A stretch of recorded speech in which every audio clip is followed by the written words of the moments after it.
केन्द्र रे भारतीय जनता पार्टी सरकार अच्छी छत्तीसगढ़ में बीजेपी सरकार ओडिशा रे मध्य बीजेपी सरकार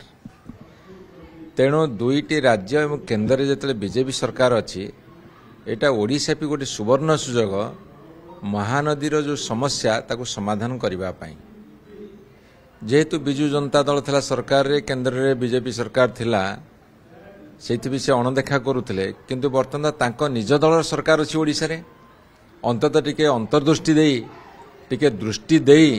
से माने महानदी इश्यूटा समाधान करेंगे वर्षे 2 मास 3 मास पूरी गला भारतीय जनता पार्टी सरकार को एटी क्षमतार आसबार ओडिशा रे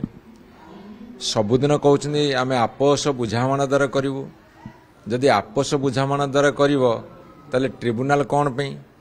जदि ट्रिब्यूनाल को तुम जाए लड़े कर आपस बुझामणाटा कौटी तेणु ये गोटे कन्फ्यूजिंग स्टेट रे ये भारतीय जनता पार्टी सरकार ओडिशा रे अच्छी तमें वर्षे 3 मास भितर कौन कौन पदक्षेप नहीं ओडिशावासी जना केवल 3-4टा स्टेटमेंट छड़ा 3-4टा मंतव्य छड़ा आ गोटे इंची पदक्षेप से माने नहीं नाहंती तेणुक मोर से आह्वान रहिबो जे तुमे महानदी इश्यू को समाधान कर नचेत ओडिशा लोकंकर क्रोधर शिकार होगा प्रस्तुत रुह।